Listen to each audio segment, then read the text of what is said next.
Can you hear me? Yes? Okay, good. I had trouble with joining with computer audio today. So, good morning, good morning, good morning, good evening, good afternoon, good midnight to anyone who is here from Asia. And thank you for joining Sanskrit again today. So, later today, Geshe Michael is going to start teaching the Bhagavad Gita. Two long vowels there. And he's teaching this for Yoga Studies Institute here in Sedona. And the first day, which is today, is free. So everyone can join. It begins later today at 6 p.m. Arizona time. And Marina, if you can put the next slide up, I think I put the link there, maybe the wrong link, but it'll get you close to signing up for the free first day of the Bhagavad Gita taught by Geshe Michael. There's two classes this evening. So when Marina puts that slide up, you can maybe click on that and check it out later. And probably the best thing to ask for is for one of our producers to put their proper link in the chat. So that would be easier. So we'll take care of that as we go along. Yeah, that's the link I found, but you might have to scroll through more things to find the free sign up, but it's there somewhere. All right, I know there was something else I wanted to say. Last week, we had an exercise where we wrote out our verse in Devanagari. And Marina sent me some of what you put in the chat afterward. And I just wanted to say it's very impressive, great work, beautiful, awesome. I honestly was not sure that we were at the point where we could write that much Devanagari, but you did it. You guys are up to anything. So congratulations. All right, next slide.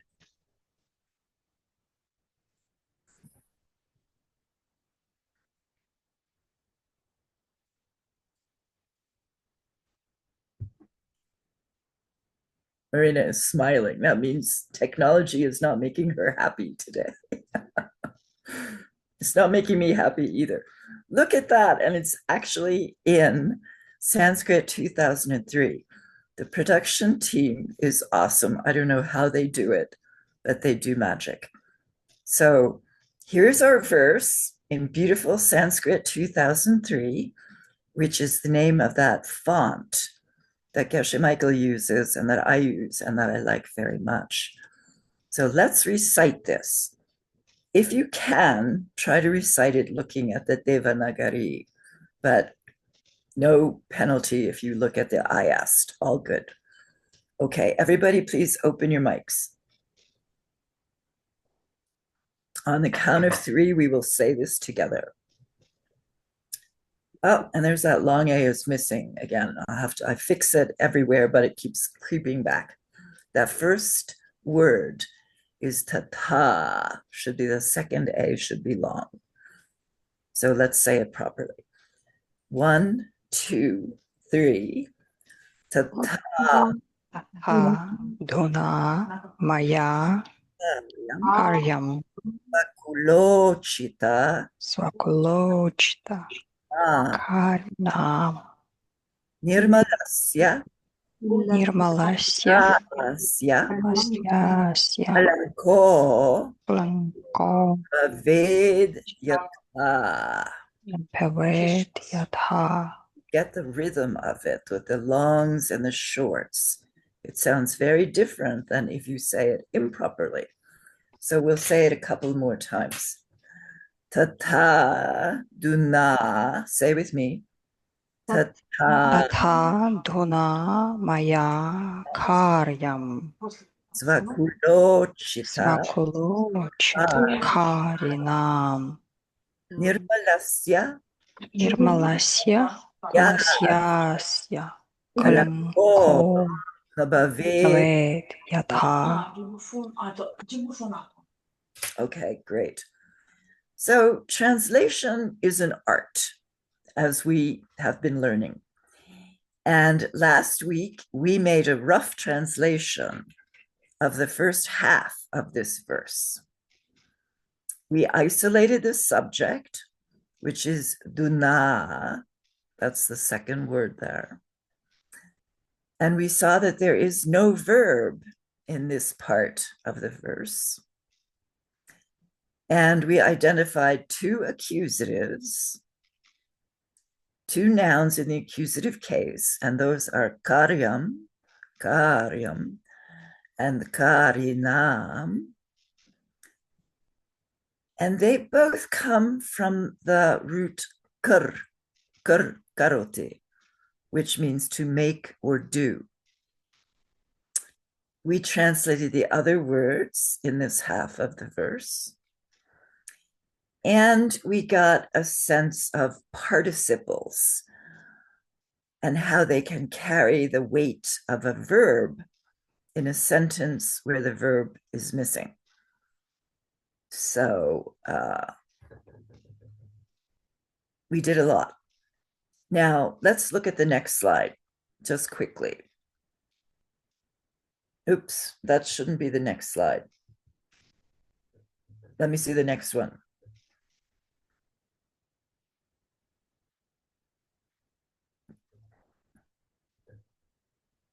Maybe I sent you last week's class.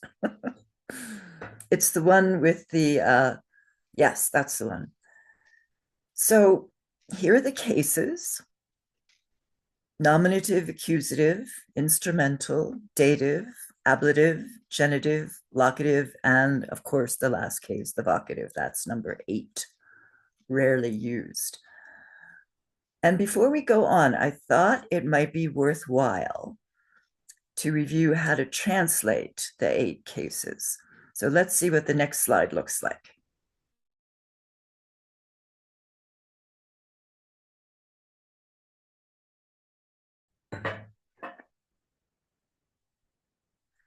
Yay.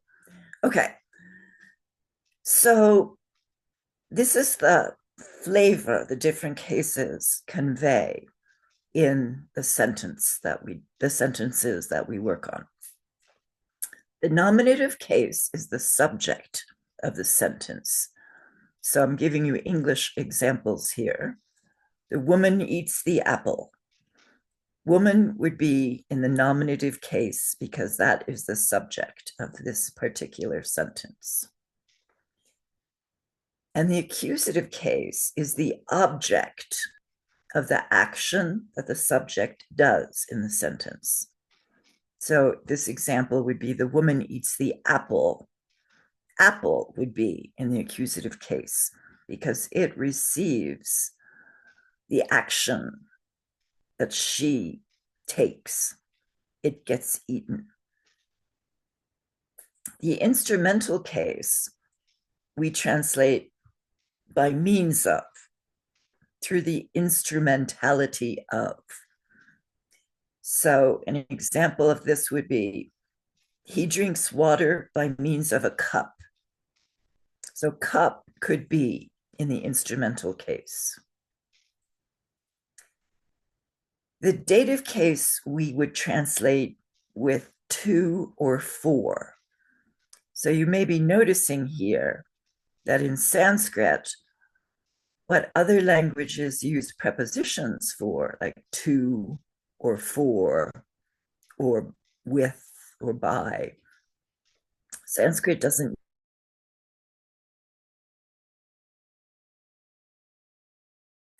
Through the case and the case ending. This is not to say that there aren't plenty of prepositions in Sanskrit, because there are, but you don't actually need most of them the cases do the work of prepositions. So the dative case using to or for, the example would be, he gives flowers to the teacher. So teacher would be in the dative case. The ablative case is a little rougher to translate into our Western languages, but it's by or at or from. So an example might be, she goes down from the hill. Hill would be in the ablative case. Or she goes, I don't know, down to the store. Yeah, that would be dative. I don't know. It's hard for me to think of examples of ablative, but anytime you have a by, an at, or a from in a Western language, you might have the ablative case. Now, the genitive case, we can translate of or belonging to. Sometimes we can even translate it with, using with. That the girl's book, the book of the girl, in this case, girl would be in the genitive case because the book belongs to her. She possesses the book. So sometimes called the possessive case. The locative case you translate in, and it has a very physical sense. He was born in the community of the Buddha, or, the book is in the library, physically located there. And the vocative case, of course, is used for direct address when you're talking to another person, usually, or I suppose an animal. You can say, hey, teacher, can you tell me something? Teacher would be in the vocative case. And this case is the one that people's names go into. Like my name, if you said, hey, Christina, come with me, Christina would be in the vocative case. So that just gives you a really quick overview of our cases. We went over these in organic Sanskrit too. So let's look at the next slide. That was the one Marina had up earlier.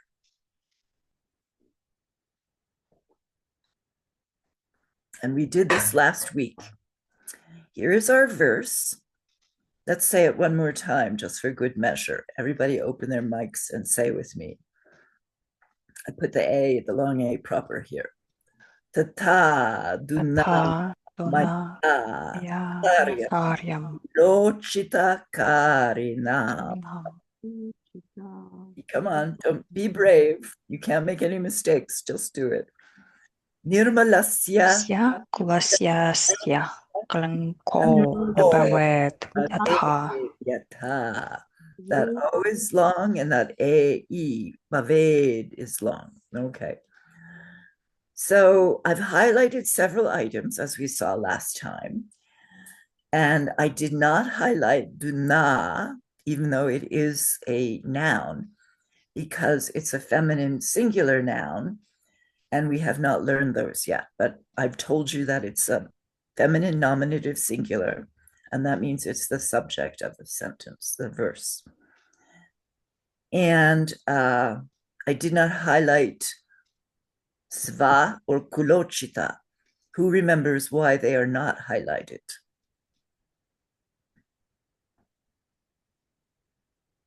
Anyone feel brave?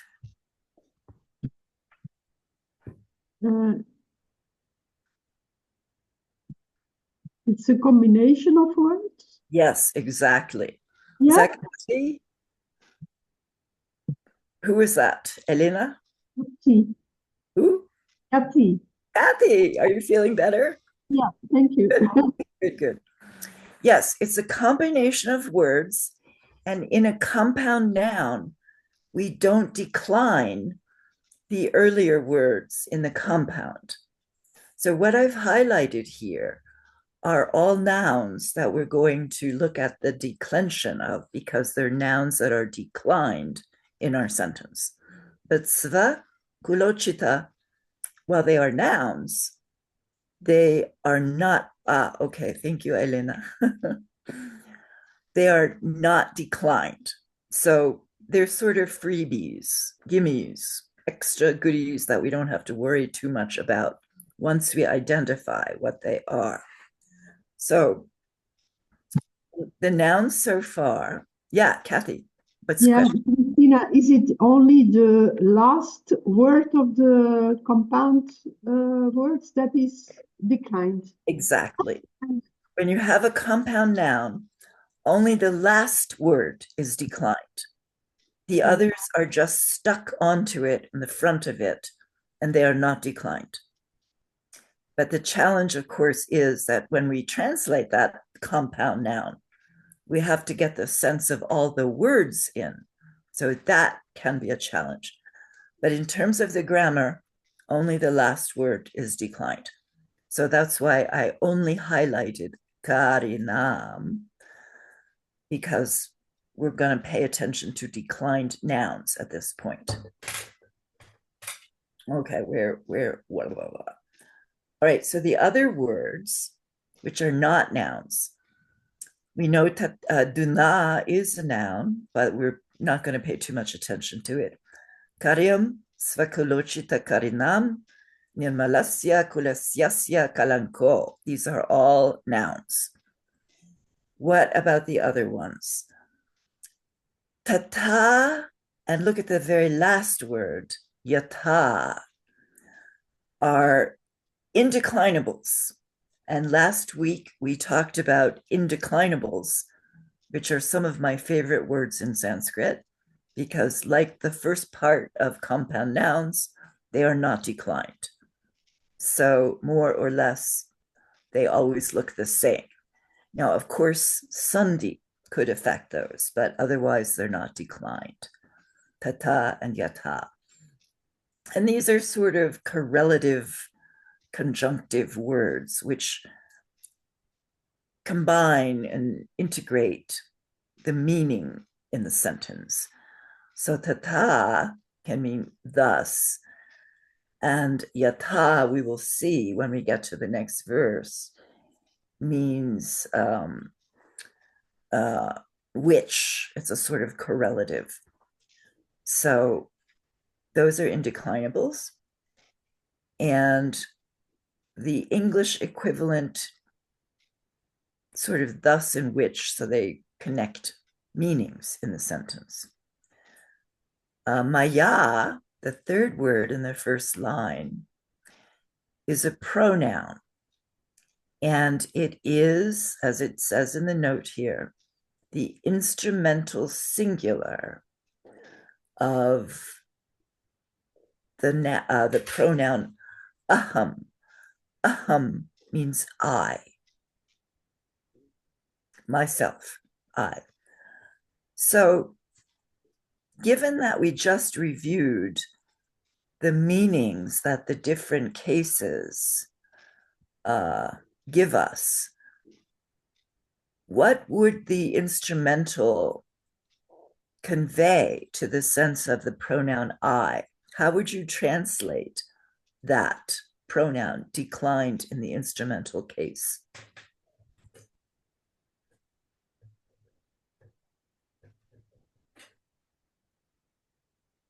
Instrumental case gives a sense of by means of or by, right? Through the instrumentation of.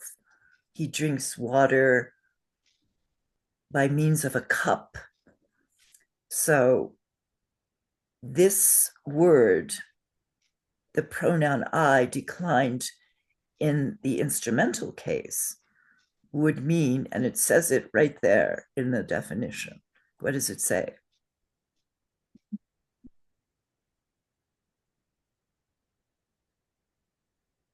Look at the third line, maya. Then it has the Devanagari, maya. Then I say it's a pronoun, instrumental singular. And how would you translate it? The next two words.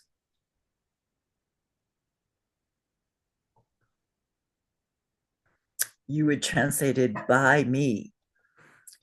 Yeah. Because it's I, and the accusative would be, to me or at me, and the instrumental would be by me.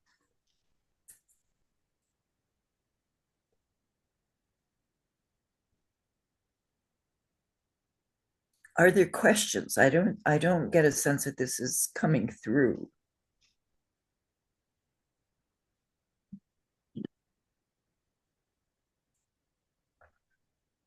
And that's okay, because we can just learn maya as meaning by me. It's the way almost every Buddhist sutra begins. Evam maya shrutam. Evam is another word for thus, like tata. Shrutam is a participle, meaning it is heard. It's a passive participle. And maya is by me. So evam maya shrutam in the sutras just means, thus it was heard by me. And the elegant translation of that would be something like, I heard this once, right? So that's maya. So we can just take that as a given.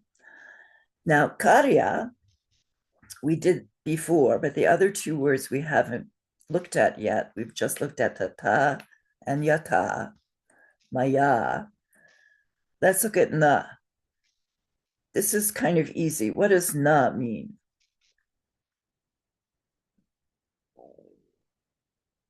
Yes. Not, yes. And it's an indeclinable particle, and it means not. So you will see it a lot in Sanskrit, and it's just gives a negative sense to whatever follows. And that leaves us with baved. And baved is a verb. So we'll get to that in a minute. Let's look at the next slide. Very quickly, recite with me, everyone, please. 1, 2, 3. Yoga. Yoga. Yoga. Yogam. Yoga. Yoga. Yogena. Yogapyam. Yeah. Yogaya. Yoga. Yoga. Yogapyam. Yogebya. Yoga. Yogapyam. Yogebya. Yogasya. Yogayo. Yoganam. Yoge. Yogayoho. Yogeshu. Yoga. Yoga. Yoga. Great. And don't forget that O is also long. Okay. So we talked about stems last week, which is when you take the ending off the dictionary form, right? Which you see at the top, yoga. It doesn't really appear. Please ignore the vocative singular, because all Sanskrit nouns are declined in real sentences. So you will almost never see this dictionary form. And you take the ending off, which we come to know is and the stem is yog, Y-O-G. And that's what you add the endings to. For instance, nominative singular, the ending is aha. Locative plural, the ending is eshu. And this is the same for every verb of that type. You take the stem and then you put the ending on it. Okay. So this helped us understand that karinam in our verse is not a masculine genitive plural. Take a look here at the genitive plural in this chart. what is the ending for the genitive plural masculine? Take the stem and then look at the rest of the letters. Those are the ending. Kathy. Nam. Nam. Yes.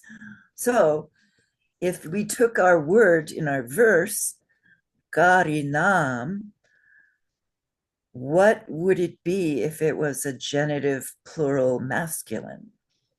If the stem is karin, what would the ending be? Karinanam. Yes, karinanam. And it's not. It's karinam, not karinanam. So karinam in our verse cannot be a masculine genitive plural. Even though the last two letters are the same, the whole stem is not there. So I will tell you that it is a feminine genitive plural. No, actually, I think it's a feminine accusative. Sorry. It's a feminine accusative. So that's how we will be translating it. All right, let's see what else I have here.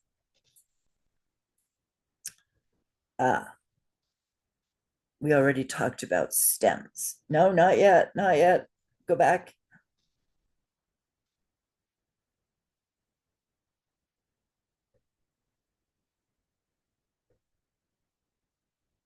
So I think we did review last week the stems of karyam and karinam.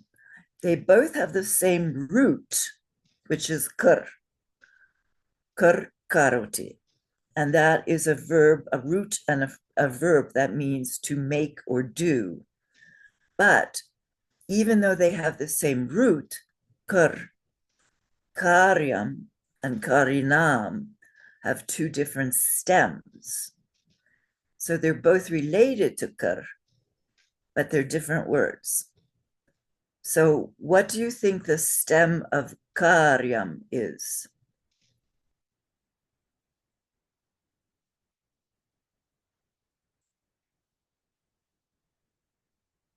If it's a masculine accusative singular, look at the chart. The ending there is So what does that leave in the word karyam? If you take the ending off, which Karya. kari, Kary in English. That's the stem. So what's the stem of karinam?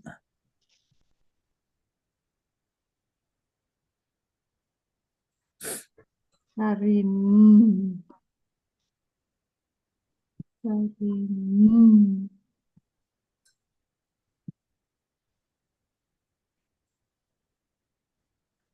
The stem of karinam would be karin. So for karya, it's Kary. And for karinam, it's Karin. So they are the same root, but different words with different stems. We'll learn more about this coming up. Okay, so let's try the next slide. So we are going to translate our verse.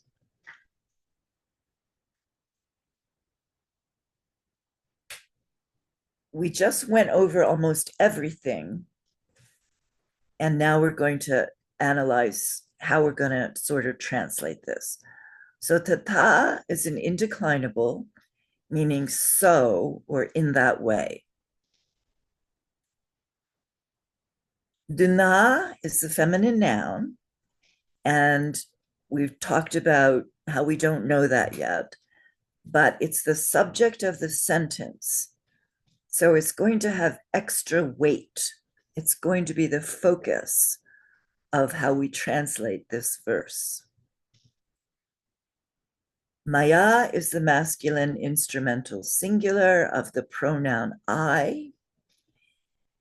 And we learn that the meaning of the instrumental is by means of, or by. So it would be translated by me. Karya, we just went over. In this form that it appears in our verse, karyam, it is the masculine accusative singular. Now, this big compound is awkward.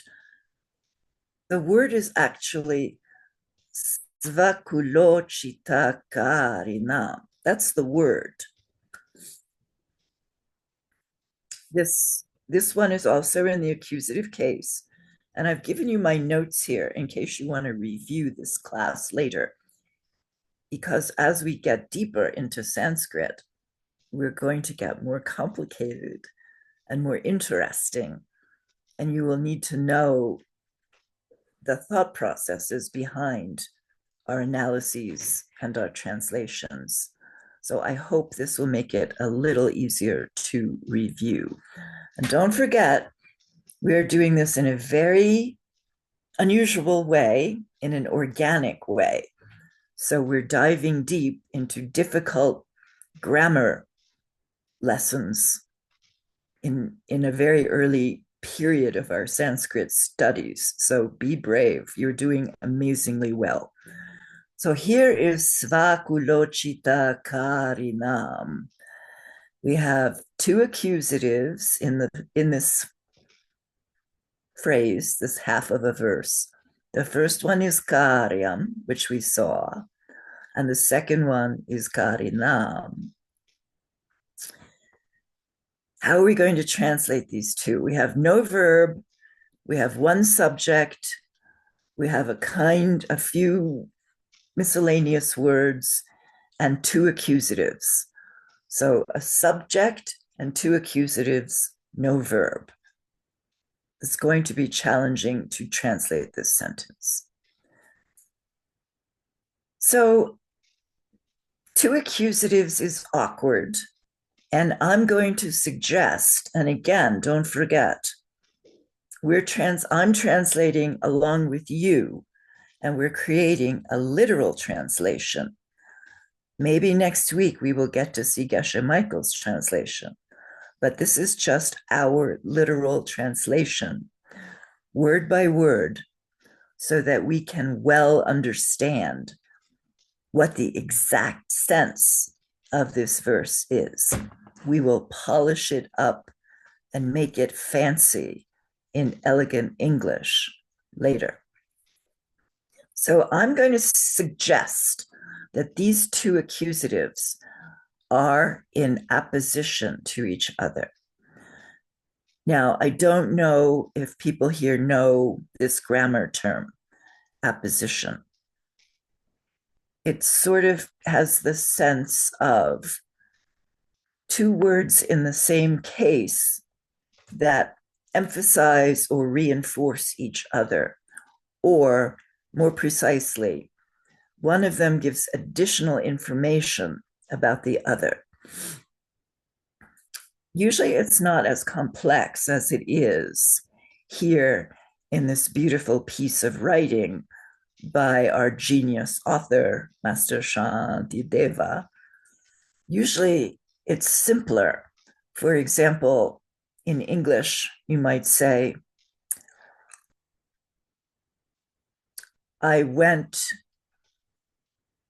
my dog accompanied me to the store. My dog, comma, whose name is George, comma, accompanied me to the store.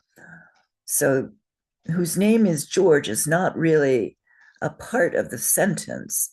It just gives extra information about my dog. So this is more complicated, but I think it's an apposition. So karyam means what is to be done, and karinam means the doing or the doer. So Master Shantideva is being very artful here. He is adding two words with the same root and similar meanings to add extra information in a beautifully written, artful way. So somehow what is to be done is the first word. So we're going to assume Karinam adds extra information to that. And bear in mind, we are experimenting here. We're translating a difficult and very artfully written verse. No guarantees about what's going to come out.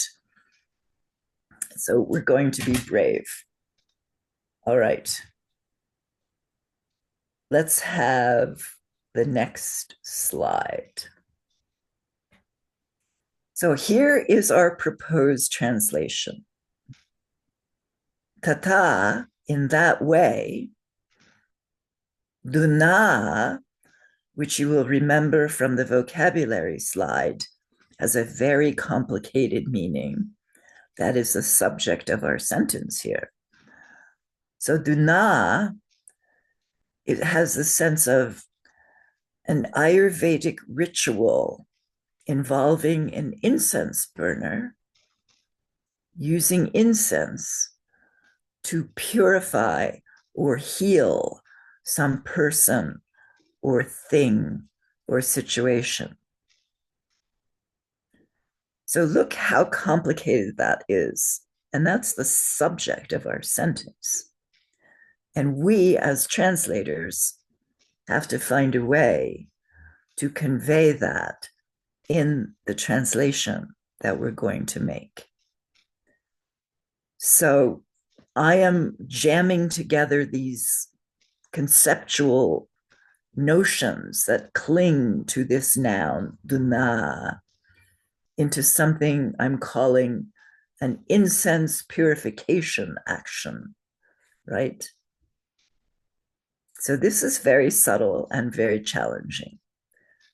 We added the elements of incense burner, Ayurvedic ritual, cleansing or healing, using the smoke of incense, and just to add to the richness of this noun, the root du, which is, well, actually the root here is, the stem is dun, D-H-U-N, but the root is du, just like the root of karyam is kar, but the stem is kari. So here, du, which is the root, means shaking through or combing through the way you might comb through a child's tangled hair, sort of putting into order, smoothing out. So all of these meanings can be consolidated into the sense of this verb, noun. And I think it's going to have a sense of purifying or cleaning. Any questions? That's a very complicated noun.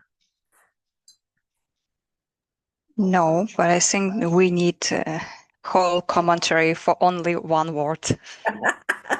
Yes, and that is the gorgeous beauty of Sanskrit. It is such a rich, deep, complex, sophisticated language.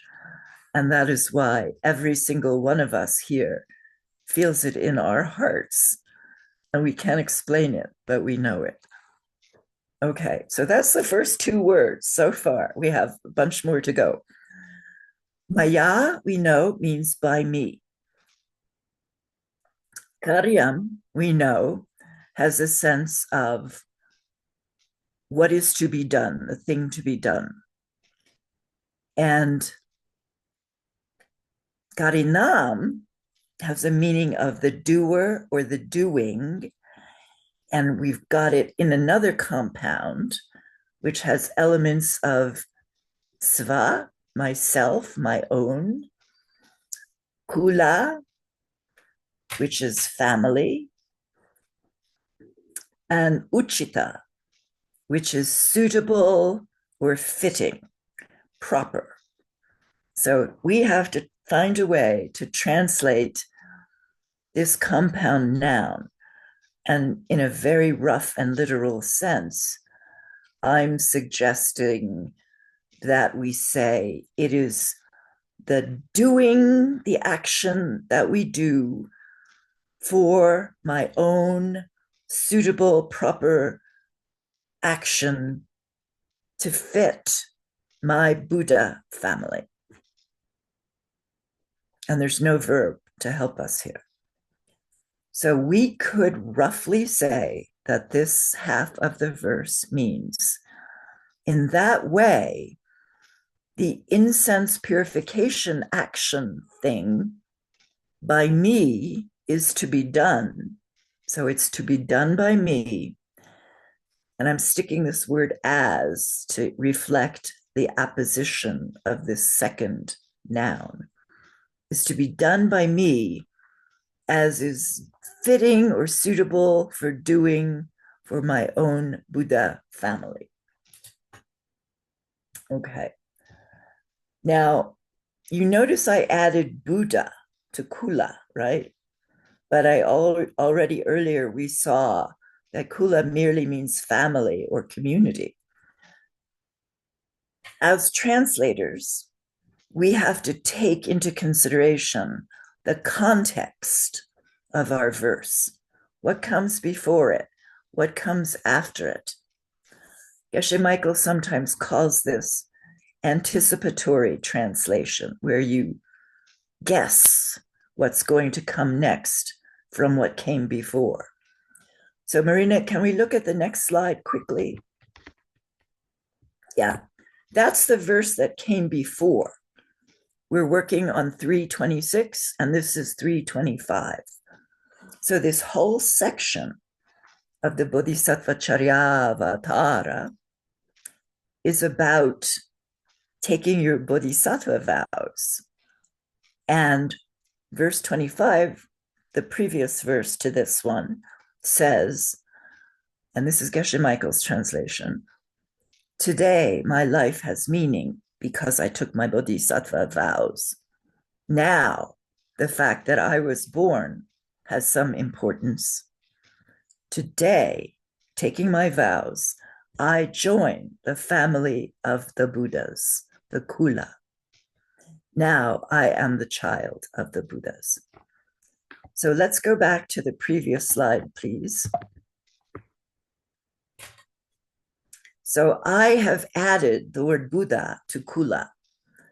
In our tradition, when you see Kula, it often does mean the Buddha family, the family of all of the enlightened beings.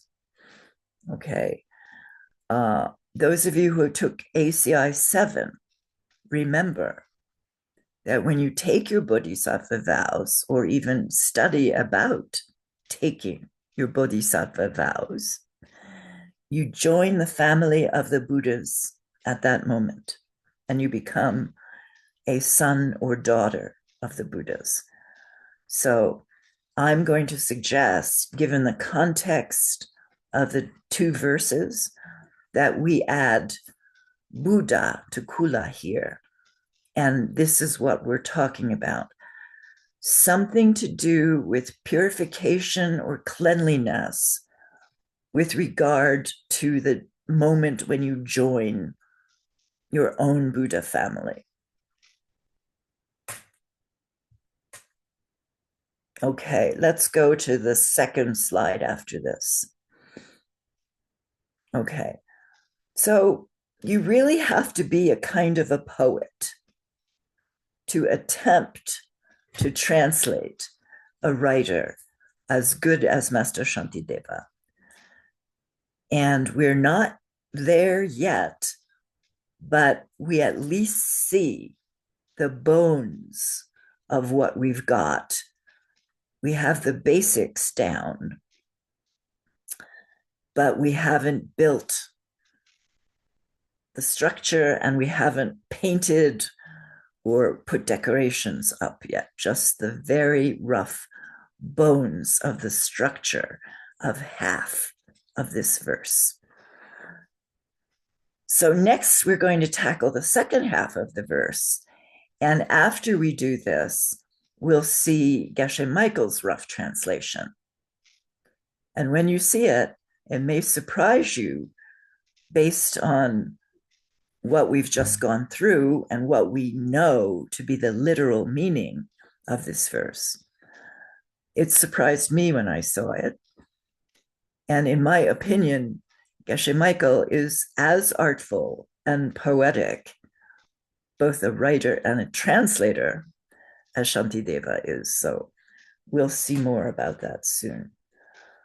All right, we'll take a little break from this now, and let's have the next slide. Okay, Sandhi. We have talked about Sandhi quite a lot in the past two series of Sanskrit, and we have had a few cases of Sandhi. If you recall, we have already studied at some length Anusvara Sandhi. And Anusvara, just to remind you, is the last of what we call the vowels. It's that and it's the M with the dot under it. And it adds a nasal quality to the vowel before and changes often the consonant that follows it.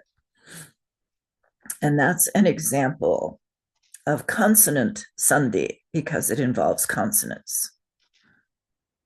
Now, vowel sandhi, we've already had at least one. It's where an A at the end of a word combines with the A at the beginning of the next word, and you have to make one long A. So an example is the name of our text. The first part there is Bodhisattvacharya, and the last part of that title is Avatara. But when you combine them, because this, like Svakulo Chitta Karinam, is a compound noun, Bodhisattvacharya Avatara, when you put that A at the end of Bodhisattvacharya together with the A at the beginning of Avatara, you get one long A. And this will make sense to us by now, because to the Sanskrit ear, you cannot say Bodhisattvacharya Avatara. You cannot have that pause. It's easy to do that in English. It's perfectly okay. It's not okay in Sanskrit. So we would, the proper name of this, the title of our work is Bodhisattvacharya Avatara. So that's what it becomes. I didn't put it there, but that's the proper way of writing that. And this happens with no matter whether it's a long and a short or two long uhs, or two short uhs, or a short and a long any combination of will turn into one long So it doesn't go to guna or virdi or anything like that. Now here's the interesting thing. Gulochita is another kind of vowel sandhi. Okay? When kula combines with uchita, and we've discussed this in a few previous classes, the and the u become o. So they are put together and they become a long vowel, but it's neither a long A nor a long U. It's an O because it is a guna, and O comes from adding the sound to the U sound. So that's why we get O and not some other letter. Okay. What do you think it would be if it was and O? If the first word ended with short and the second word began with O, what would that vowel sandhi look like? What letter would we change it to? Like ow? Ow, exactly. Because ow is the virdi of the guna O, and they both come from combining and u. Okay, so let's try the next slide. All right, so we saw that in this half of our verse, there is no verb. So what do you do when there's no verb? It happens a lot in Sanskrit. I studied Sanskrit for years in Boston with an Advaita group. We would read wonderful Upanishads. We read the Mandukya Upanishad in Sanskrit. And there was one woman in our class. This was her first language. The only other language she knew was English. So we had a lot of grammar exercises to do because we studied it in a traditional way. And she insisted that every Sanskrit sentence have a verb. And I was lucky enough to have studied many other languages, Greek and Arabic, where often there is no verb. So I knew you didn't need a verb in every sentence. But she absolutely could not deal with a sentence without a verb. It made no sense to her. It took her a month or so before she got the hang of it, another American idiom. But in Sanskrit, when you don't have a verb, you often assume it is or some form of the verb to be in the appropriate person, number, and tense. So you can just fit in is, or here are some other examples, are, was in the past, would be, will be, some form of the verb is. And you sort of have to guess. I mean, it's challenging. And let's not worry about this too much, but there are three flavors of is, three kinds of is. There's the identity is, when one thing is exactly the same as the other. If I said, Dave is my husband, there's no possibility of the person Dave and the person my husband are exactly the same. And it goes both ways. My husband is Dave. Now there's a second usage, which is copulative, which connects, copula, Latin, one thing with another. The book cover is green, but there's no necessity for the book cover to be green. It could be any other color. It could be paper. It could be in Paris, you know. It's just a way of connecting two qualities that only have a connection in the moment, in the context that we're discussing. I mean, you can't take Dave away from being my husband, but you could take green away from being the book cover. Many other things could be green. And finally, the other usage of is existential, where you just talk about something that exists. Love is, meaning love is in the world. In our experience, we know, it is a thing. So not to worry too much about that. All right, we're going to dive into the second half of our verse now. Next slide, please. We lost our font, but it's still Devanagari, so that's good. So here, the first half is Tata Duna Maya Karyam Svakulochita Karinam. Done with that, right? We already translated it. Thus, this purification thing by me is to be done, a doing having to do with my own Buddha family. So here's the second half. Nirmalasya, kulasyasya, Kalanko nabave yata. Let's recite the second half of this verb. And you see it seems to start on the fourth line with this font. Together. Ah, that's perfect. Let's look at that. Nirmalasya. Say with me. Open your mics. Nirmala. Nirmalasya. Kulasya. Kalanko nabaved yata. One more time. Nirmalasya. Kulasyasya. Kalanko nabaved yata. And again, the transfer of slides, I've lost all of my nice tabs.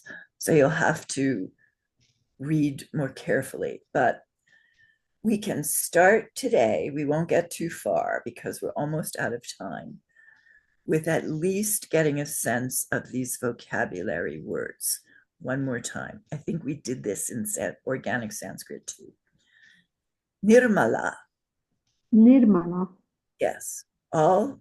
How many long vowels in there? None. None. Good. Is an adjective and it means stainless. So we have nir plus mala. Mala is stained. Nir is not stained. So the particle nir, which is usually an indeclinable, although it often is affected by sandhi. Nir is a particle implying negation. It's not the same as na exactly. Na often means not. Nir, we can translate it as like unstained, as opposed to not stained. Neither is wrong, but is better for nir. Kula is, there we go again. It was in the first half of the verse and it's back in the second. Masculine singular, in this case, means family or community. Kalanka. I really wish we had Sanskrit 2003 for this. Maureen, could we go back to that other verse where we had that nice version of Kalanko? Way back. Yeah, these are all Mongol. Well, you know what? We'll do this for next time because we're practically out of time. Let's stay here, but don't look too closely at the Devanagari because it's not right. This is a noun that means stain or spot or fault. If you get some spaghetti sauce on your white shirt, that is a kalanka. Na is here again. We see that means not. Baved is a verb. It's the optative third person singular. We'll talk more next week, but we're going to translate it as it would be. And yata is the mate for tata in the beginning. And it's an indeclinable, which in this case means sort of as or like or which. So that is just where we're going to end today. And I'm just going to thank you again for being with me and with all of us in this amazing group. We're doing very challenging Sanskrit. Holy mackerel, that's an American idiom meaning, oh my goodness, you know a lot of Sanskrit. It's quite amazing. We have plunged straight into the deep end. This is not easy. I don't want anybody to be discouraged. Stick with us. Take everything you can and don't worry about what you don't get. The more Sanskrit you do, the more Sanskrit you'll understand. And I think and hope that you can see from all your studies, at least here with me and elsewhere perhaps, that you know an amazing amount of Sanskrit already, and you know a lot about why things are and how to take things apart and figure them out. So congratulations. And also coming up soon is Geshe Michael teaching Bridge to the Diamond Way 5. It's going to start March 4th through March 15th. And if you are short of money, go register. And when you see the money box, the payment box, just put 0 and ACI will find the money for you to attend online. Finally, promise me you will rejoice tonight at what you did here. This was intense. It's going to get more intense, which means it's even better. So it's harder, but you're going to get more benefits if you rejoice. All right, everybody, promise me. I want rejoicing reports next week, okay? Thank you. Be well. Talk to you next week.